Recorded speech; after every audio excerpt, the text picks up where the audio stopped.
All right, today we're going to decode one of the most common and, let's be honest, probably one of the most confusing phrases you'll ever hear in a relationship.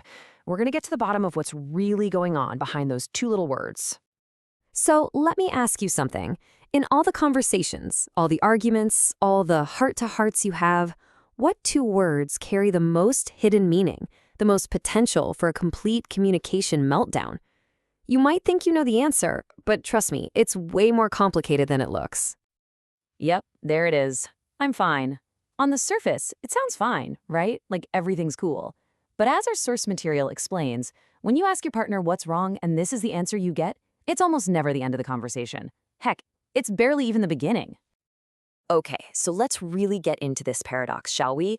Why in the world would someone say they're fine when they're clearly not? And I'll tell you, this isn't just someone trying to be difficult. There's some serious emotional math going on behind the scenes. Okay, so here's the absolute key to understanding this. You have to see I'm fine as a pause button. Your partner isn't dismissing you. What they're actually doing is thinking, okay, a conversation needs to happen, but now is not the time or place for it. So remember that. It's a delay, not a denial. Big difference.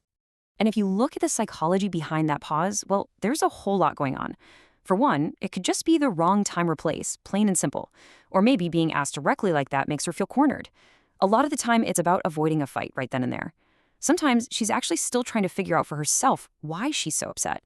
She might even be worried that you just can't handle the full truth of her emotions. And then there's the big one, the classic. You should already know what's wrong.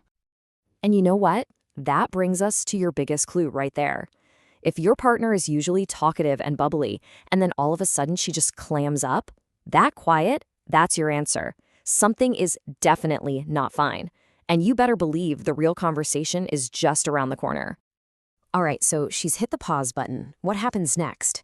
Well, this is where you need to brace yourself a little, because when that conversation does happen, it's almost always going to be on her schedule, not yours. I mean, you've probably lived this, right? You ask in the morning, you get the, I'm fine. Then the whole day goes by, and then bam!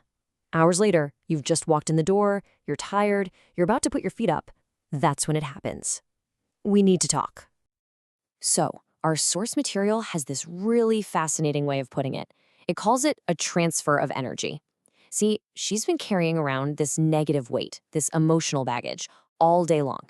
And now she's ready to hand it over to you. It's like she's handing you this hot potato of bad feelings because, frankly, she's done holding it. Okay, so this is the make or break moment. The bomb's been dropped. That energy is now in your lap. What you do next?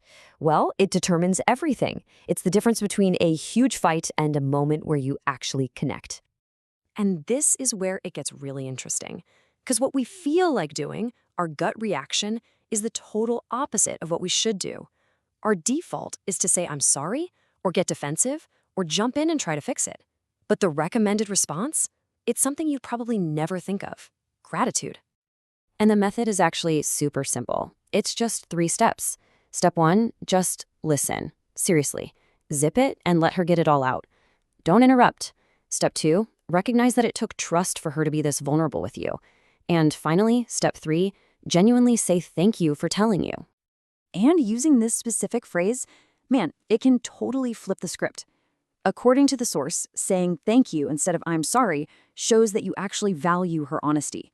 It makes the problem feel a little smaller, and it shifts the whole conversation from who's right or wrong to just understanding each other.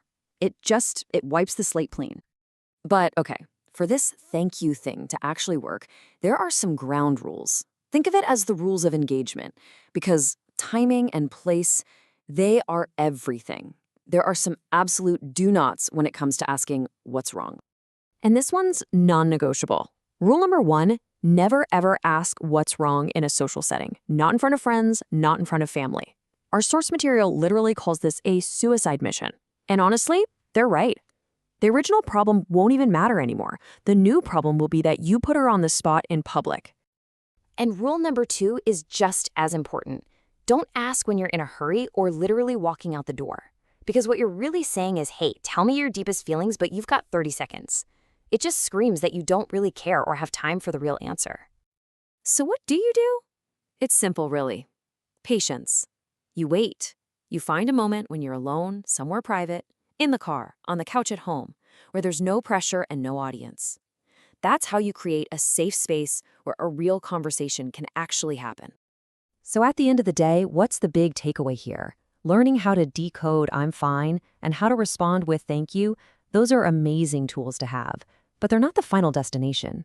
Because this isn't just about learning a few tricks. The real goal, well, it's much bigger than that.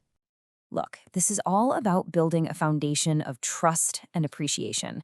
When your partner feels like they're consistently heard and respected and appreciated, they start to feel safer just telling you what's wrong right away.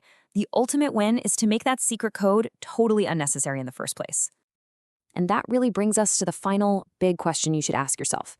The real prize here isn't winning an argument. It's not even about fixing the problem. It's about understanding.